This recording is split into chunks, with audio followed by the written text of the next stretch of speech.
Josie, je mange tout le temps, je grignote à longueur de journée et je t'avoue que c'est la raison pour laquelle je foire complètement tous mes régimes. Josie, tu me conseilles quoi?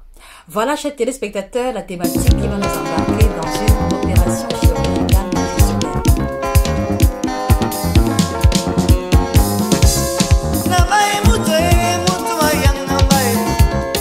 Bonjour à vous fidèles téléspectateurs, j'espère que vous allez bien. Moi je vais super bien par la grâce de Dieu.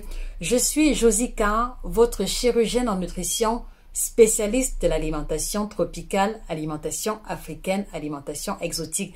Je vous aide à passer à un autre niveau de votre alimentation en prenant en considération notre héritage culinaire africain.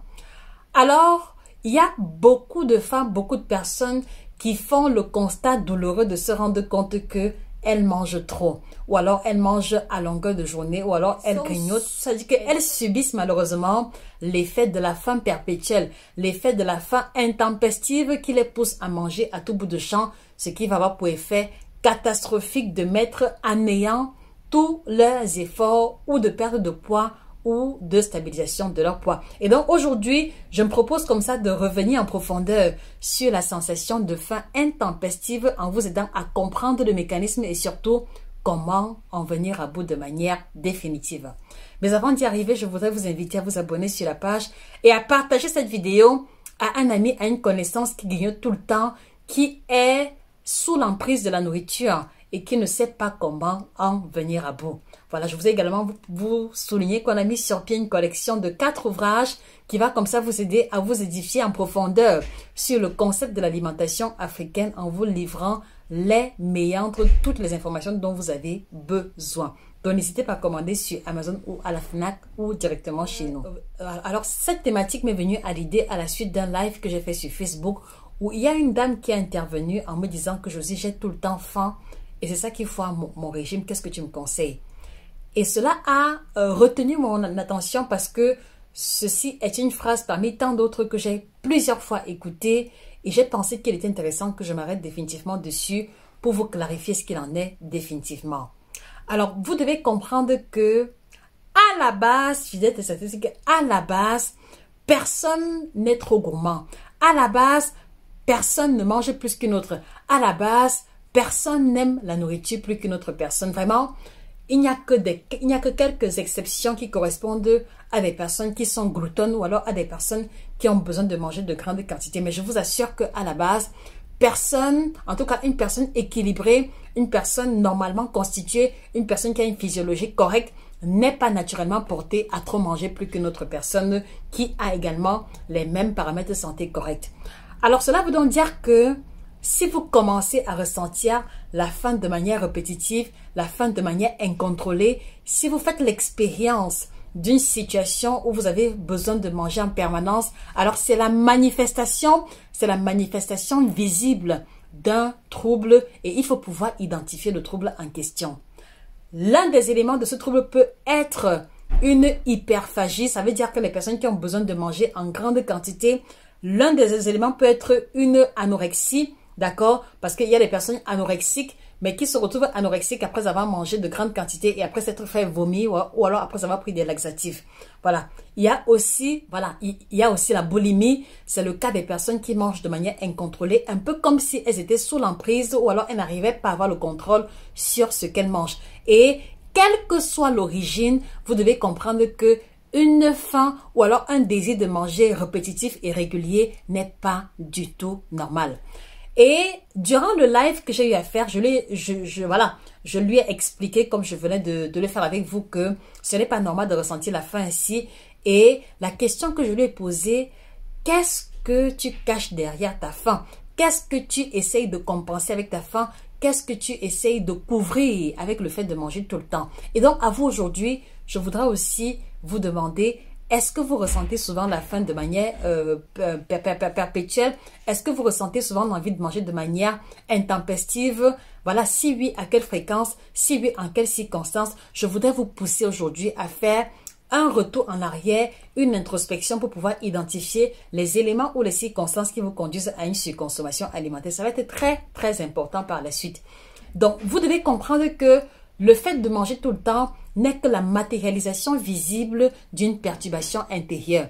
Elle peut être émotionnelle, elle peut être psychologique, elle peut être sociale, elle peut même être liée à un trauma que vous avez vécu. Je prends un exemple plus concret. Il y a beaucoup de personnes qui mangent beaucoup parce que ils ne savent pas exprimer leurs émotions et donc, comme ils prennent toujours tout sur eux, comme ils encaissent ou alors comme ils encaissent toujours tout, ça fait que le trop plein d'émotions qui commence à bouillir à l'intérieur les met dans une forme de perturbation. Et pour baisser cela et pour atténuer cette perturbation, ils ont besoin de manger ou de boire quelque chose pour retrouver une sensation d'accalmie, mais accalmie fictive, mais accalmie momentanée. Donc voilà le premier cas de figure.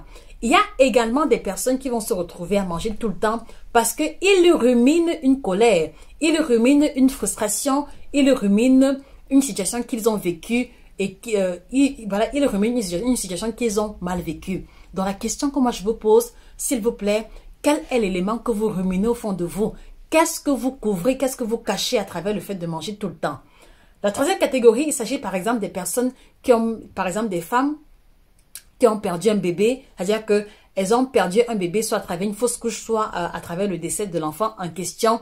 Et quelque part, elles n'ont pas fait le deuil. Voilà, ça peut aussi être le cas des femmes qui ont perdu leur conjoint ou des femmes qui ont perdu un être cher, un papa ou une maman.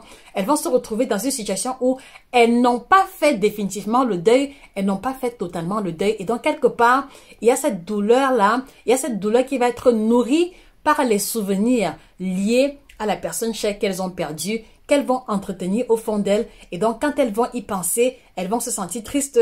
Et l'un des moyens par lesquels elles vont pouvoir s'apaiser sera ou la nourriture ou la boisson, quelles que soient les classes alimentaires, quelles que soient les formes, quelle que soit la texture de ces aliments-là. C'est très important que vous compreniez cela. Et vraiment, une fois de plus, je vous invite encore à faire une introspection, au besoin avec un carnet et un bout de papier. Notez les différentes circonstances durant lesquelles vous ressentez la sensation de faim de manière intense et notez également à quel moment de la journée est-ce que cela survient et c'est à la suite de quoi? Est-ce que vous avez pensé à quelque chose en particulier? Notez également cela. Vous avez également des femmes qui sont dans des relations toxiques, des femmes qui subissent l'abaissement, des femmes qui subissent la violence conjugale, des femmes qui subissent la violence verbale. En tout cas, toute forme de violence conjugale, quelles que soient les formes. Il y a ces femmes-là qui vont se retrouver être insultées, être chiffonnées par leurs compagnons à longueur de journée. Et donc, comme il y a une diminution de l'estime d'elle-même, l'unique moyen à travers lequel elle trouve le soulagement, l'unique moyen à travers lequel elle trouve la consolation, voilà, ce sera à travers la nourriture. Et donc, elles vont se retrouver dans une spirale où elles mangent pour se sentir bien. Et comme elles surmangent, voilà, il y a une surconsommation calorique qui va donc entraîner la prise de poids. Et c'est comme ça que la spirale va s'entretenir jusqu'à ce qu'elles prennent du poids encore et encore, encore et encore. Donc, vous comprenez que le fait de se retrouver dans une posture ou une situation où on mange tout le temps, où on mange de manière disproportionnée, n'est pas à votre avantage parce que vous voyez,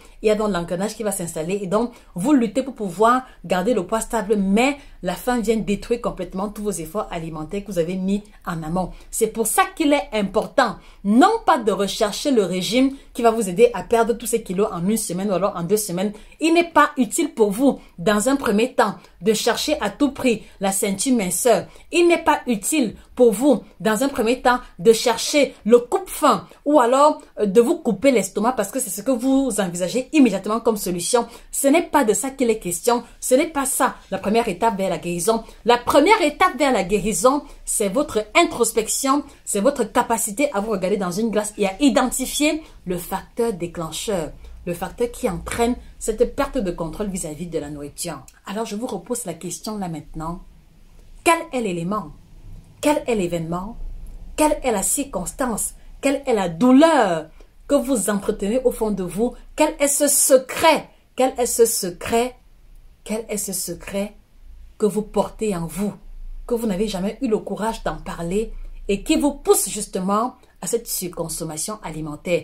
C'est une fois que vous aurez clarifié vraiment de manière claire et nette l'élément, la circonstance qui vous conduit à cette surconsommation alimentaire que vous aurez franchi le premier pas vers la guérison. Et je le dis, c'est une information que je vous donne.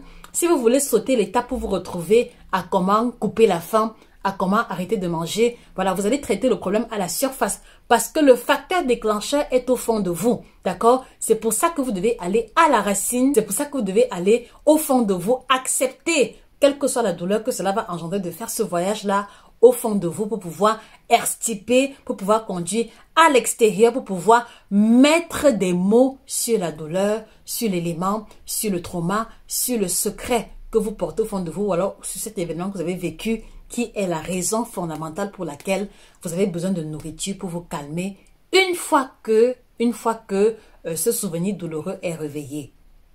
Est-ce que vous comprenez, mesdames et messieurs? Est-ce que vous comprenez? Donc du coup, vous voyez que à la question de « je mange tout le temps, qu'est-ce que je dois faire ?» Je vous réponds aujourd'hui, vous devez identifier l'élément qui correspond, qui est le facteur déclencheur de vos grosses appétits, de votre consommation alimentaire intempestive.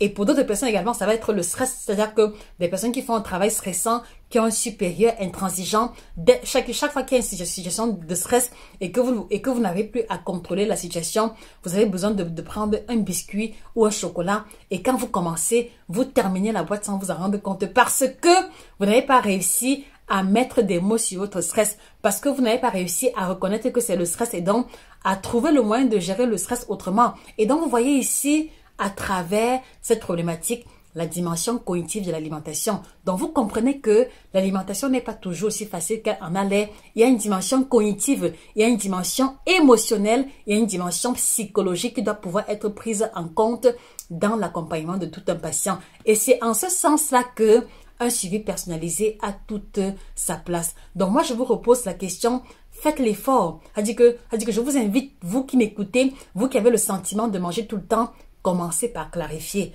Qu'est-ce qui me pousse à manger tout le temps? En quelles circonstances? À quel moment? Quels sont les aliments qui interviennent à chaque fois? Et vous allez vous rendre compte que la faim que vous ressentez n'est pas un fait du hasard. La faim que vous ressentez n'est pas parce que vous avez un estomac trop large. Je suis désolée. La faim que vous ressentez n'est que le fruit et la manifestation d'un trouble intérieur, d'un mal-être que vous avez refusé de confesser, d'un mal-être que vous avez refusé de reconnaître. Et donc, vivement que cette vidéo vous aide à prendre conscience de cela. Et très prochainement, dans la prochaine vidéo, voilà, pour ceux qui auront fait le travail en amont, je vous présenterai les aliments que vous pouvez grignoter de temps en temps ou alors que vous pouvez manger, voilà, le temps pour vous de guérir sans que cela n'affecte négativement votre statut pondéral. Je ne saurais me séparer de vous sans vous présenter le kit détox bio-certifié qui a la triple action ventre plat, détox et minceur. Et voilà, parmi les multiples retours qu'on a reçus, beaucoup nous ont confessé que lorsqu'ils prennent ce thé, ils ont un effet coupe-faim. Ce thé a un léger effet coupe-faim tout en vous procurant l'énergie. Je l'ai expérimenté particulièrement quand je me suis remise de manière intensive au jeûne intermittent. Je prenais le thé et mon niveau d'énergie était pareil que comme lorsque je prenais le petit déjeuner. Donc n'hésitez pas à faire vous-même votre expérience vis-à-vis du kit détox bio certifié. Et voilà, je sais que vous en tirez pleinement profit des propriétés. Permettez-moi de boire à votre santé. Voilà. Et je ne saurais me séparer de vous sans vous présenter la collection d'ouvrages, le guide complet de la femme ménopausée africaine. Cet ouvrage qui revient en profondeur sur ce qui devrait être, sur ce qui devrait faire partie de l'alimentation de nos mamans, de nos tatas qui sont définitivement ménopausées. Vous avez également le guide complet du ventre plat, un ouvrage sur mesure qui vous montre les étapes à respecter, les classes alimentaires à privilégier quand on veut retrouver le ventre plat. Vous avez 9 aliments tropicaux qui vous aideront à changer radicalement votre santé. 7 aliments à bannir de votre alimentation. Et voilà. Également, on a mis sur pied le kit ménopause qui est une combinaison de 24 plantes bio qui va aider les femmes ménopausées à se libérer des effets secondaires intempestifs, handicapants liés à la transition hormonale que vivent les femmes ménopausées. Donc ne manquez pas de commander et l'ouvrage et le kit de la femme ménopausée pour soulager votre maman, pour soulager votre épouse ou pour vous soulager vous-même des effets intempestifs handicapants. On a également mis sur pied pour les hommes le kit libido, une combinaison de 41 plantes biocertifiées qui va aider les hommes qui ont des problèmes de sperme dont mauvaise qualité et mauvais volume de sperme.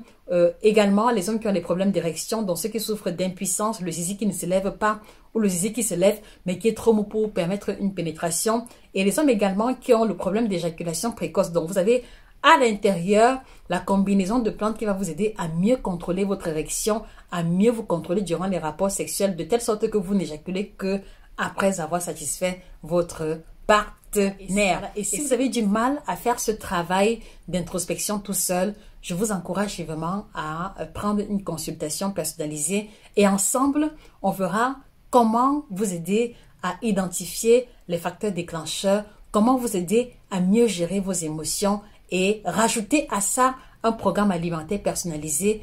Quel que soit votre objectif de poids, il n'y a pas de raison pour que nous n'ayons pas de résultats. Je parle avec beaucoup de confiance parce que j'ai eu la possibilité d'accompagner plusieurs femmes qui, à travers des traumas divers, qui, à travers des situations difficiles, ont pu trouver la paix intérieure, ont pu se réconcilier avec la nourriture, ont pu réussir à perdre du poids malgré le fait qu'elles avaient faim tout le temps. Et aujourd'hui, elles sont plus sereines vis-à-vis de la nourriture et ne sont plus sous l'effet d'un contrôle alimentaire quelconque. Cela peut également être le cas pour vous. Dans tous les cas, là-bas, elle est dans votre camp. Donc, je vous invite également à commander nos différents produits chez nos différents représentants. Voilà, je vous remercie pour votre attention et je vous souhaite de passer une excellente journée et que le bien-être alimentaire, nutritionnel, physique, psychologique soit définitivement vôtre. Au revoir.